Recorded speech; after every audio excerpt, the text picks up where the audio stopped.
Hey girl, I got your back.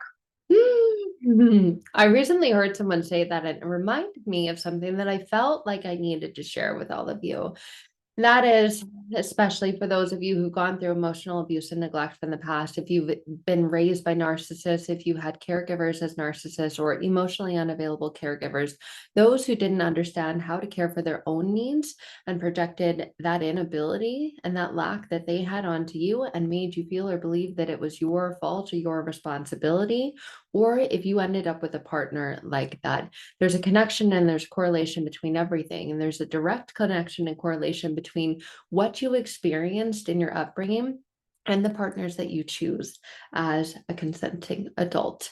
So I wanted to share a personal story about that and the journey to dating after experiencing narcissistic abuse, because it's a quite interesting one. Through relationships, we actually learn more about the relationship that we have with ourselves. So relationships are a beautiful place for healing, a beautiful place for connecting, a beautiful place for learning, growing, and understanding. And there's an element of that where we grow, learn, and understand more about ourselves and the other person.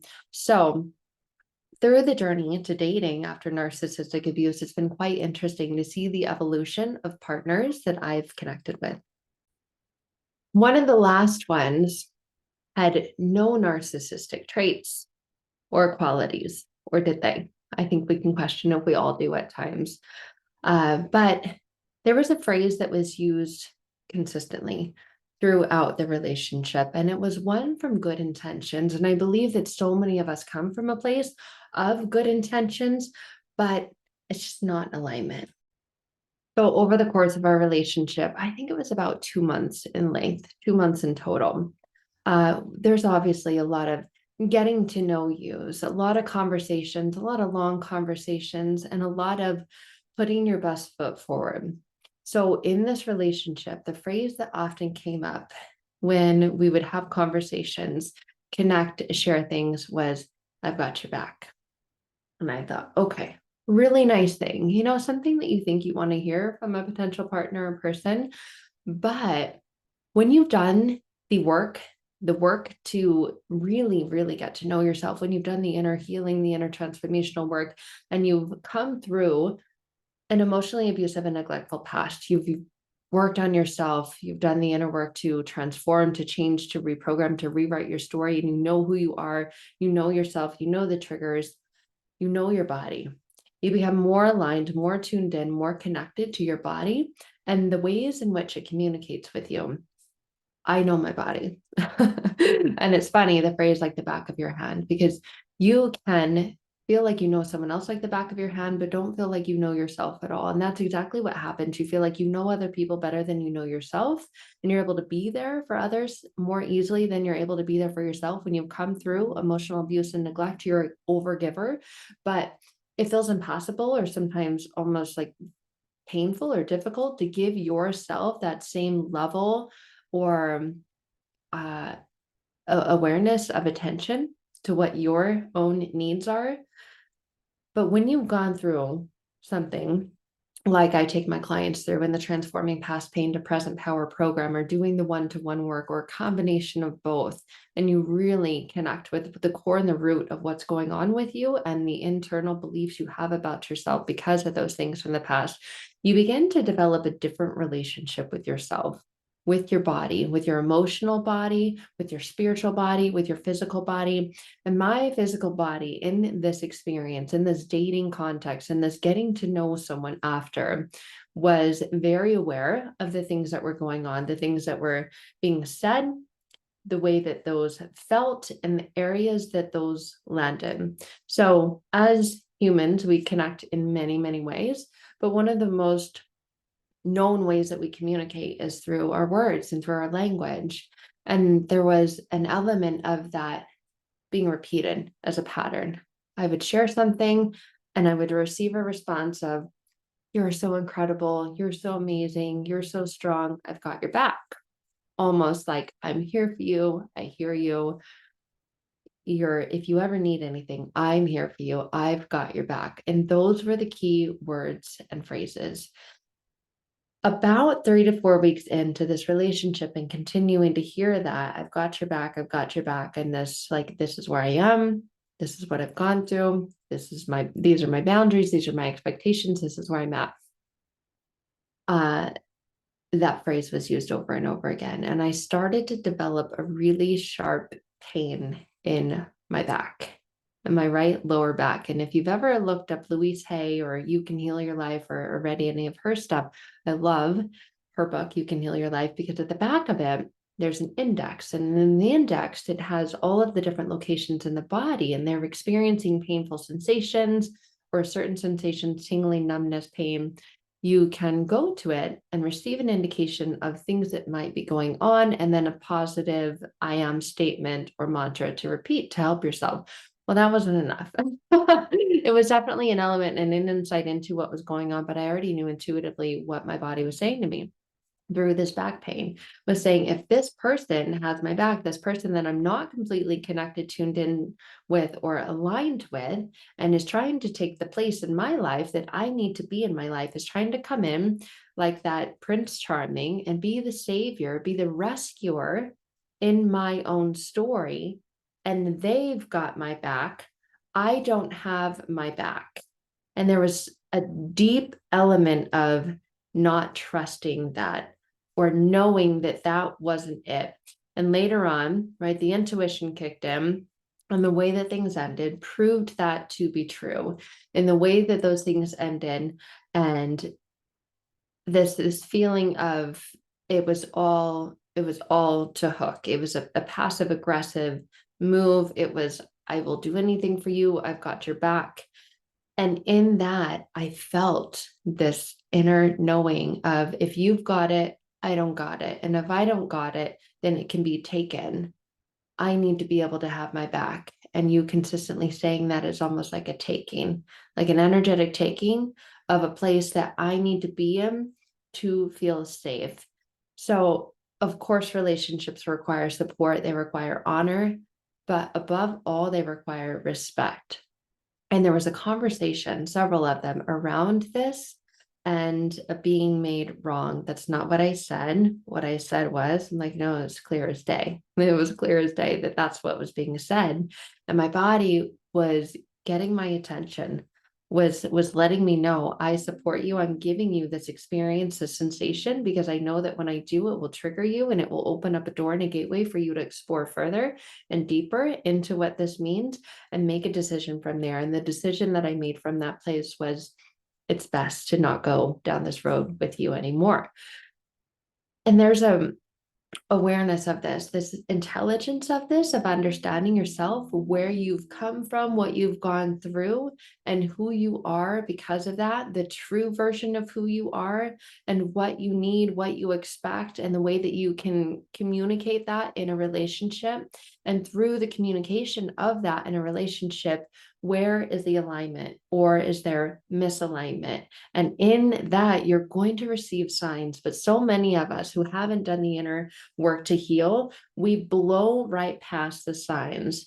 It's like you're driving down a highway and there are signs, speed limit signs, exit signs, warning signs, signs to get your attention and let you know what to expect and what's ahead. But when you haven't done the inner work to heal, it's as if you're just driving down the freeway, you've got tunnel vision, and there's these things on the side trying to grab your attention, trying to notify you of something, and you're just straight shot. And you've got pedal to the metal, you've got your foot on the gas, and you're blowing right past all of these warnings, all of these signs. And then you wonder, how did I get here? Why did no one tell me? Why didn't I see it?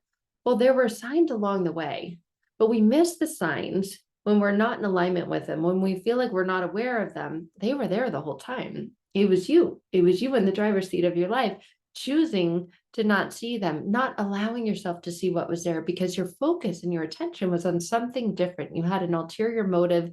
You had another reason to be there, to feel like you needed to get there as quickly as possible. And so many times, especially in the realm of narcissistic relationships, things happen so fast. They're like love bombing to I hate you and you hate me and like my life is over, like that. It happens really, really fast, because they don't want you to slow down. They don't want you to stop. They don't want you to see the signs. They don't want you to pay attention, to be aware of the other things that are there. They want this tunnel vision, this focus to be on them so that they can use and abuse you, hook you in, reel you in, and take advantage of everything, all of the best parts about you as quickly as possible. And then you feel like, and now I'm like abandoned on the side of the road, no gas, tires blown off, and I have no cell service. And how am I going to get a tow truck out here? And it's like they've hitched a ride with someone else. And you're like, oh my God, really? So when you've done the inner work to heal and you've really deeply connected with all of the areas of yourself, the emotional areas of yourself, you've allowed yourself to feel the feelings that you need to feel so that they can be processed, so that you can learn from them, so that you can use them as a new foundation and a place to grow from, instead of this broken mess that you feel like you are now.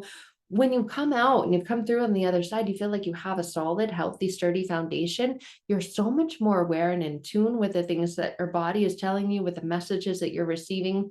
There still may be elements of questioning it and going, why was this like that? I am just not sure of this. But there's going to be so much more intelligence there, space there, understanding about who you are, what you've been through, what you expect, what you deserve, what you desire. And if the external environment that you're in is in alignment with that, or if it's not, giving you the ability, A, to understand, and B, to have a conversation, connection, and communication around it in a way that best supports you and that person. Because it's never good to stay in a relationship where both parties are not equally invested or involved. So if one person is just, I am going to give you everything that you want because you're pretty, or I want something from you, then there's going to be an imbalance there. And if one person is resentful or angry, or is still not able to clearly communicate their needs, their wants, their desires, their expectations in the relationships, that's a petri dish for resentment and anger to grow. And that is not a foundation for a solid or healthy relationship with yourself or with another. So your body is getting your attention. Your body is speaking to you in different ways. And I receive messages from people like this. I just received one this morning, a message from a gentleman who told me a way that his body was speaking and communicating with him in a very, very painful way. And there was a connection to the narcissistic relationship, and a space for wanting to understand this. So our bodies are innately intelligent. So if someone is saying to you consistently something that feels like, ugh, every time they say it, and then your body is physically giving you a sensation there in that same area, that's an area to explore. And an area to explore within your body, and an area to explore within yourself. The moment, I think it was literally 2 days after ending that relationship, I have not experienced that pain since. And I know it was my body saying, Sarah, hello, I need you to listen to me. I love you.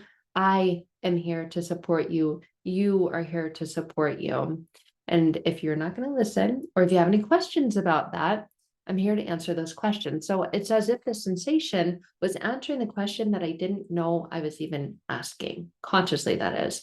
Unconsciously, we're always asking questions. We're always trying to figure it out. Feel like, is this true? Is this not true? Is this where I fit in? Is this where I belong? How do I fit in and belong here? Is this right for me? Is it not right for me? We're always receiving answers to the questions. The thing is, we often don't listen to them. We often have our blinders on. We fly down the highway. We don't look at the signs. And then we wonder, how in the world did I end up here? Well, you flew past all the turns, all the exits, all the get off here, and you were going way too fast. You didn't slow down. You didn't allow yourself to receive, to be, to really connect with, to go, okay, check-in points. All the signs are check-in points to see, where am I at? How's this going? And making sure that you're getting there safely. Most of us find, I don't know how I got here. Sweetie, you missed all the signs. So when we go to get back in the car and travel down the road again, we really want to know that we're going to be able to do it and we're not going to repeat the same pattern. We're not just going to fly down the road again. That's where the deep emotional work, that's where reprogramming, removing the old stories and the unconscious beliefs that you have about yourself that caused you to do that in the first place, really come in to make the greatest impact and change in your life, to break those old habits, patterns, cycles, the relationships with it. The ones that you get in with others are often a reflection of the ones that you have with yourself. So before you get back in the car, back in the road, back in the dating scene, whatever it is, take the time. Take the time to really, really, really deeply, emotionally, spiritually, energetically get to heal yourself and understand yourself in a way that you won't fly past those signs again. Okay. That's what I offer, whether it's through the group program, Transforming Your Past Pain to Present Power, whether it's something that you want to go even deeper in and explore even further through the one-to-one work that we do together. But just thought that if I shared maybe a personal experience that I had with you guys and a way that this work has benefited me personally in my life, that you might resonate, connect with it, and it might be in alignment with something that you're ready for you to do for yourself. All right, guys, that is it for today. Sending you so much love. Listen to your body. It's trying to get your attention. It is always telling you something, whether this is right for you or whether this is ain't for you. So pay attention, listen. And if you don't know how to hear the signs or see the signs or feel the signs or know that you know the signs, let's connect. All right, guys, that's it for today. Bye for now.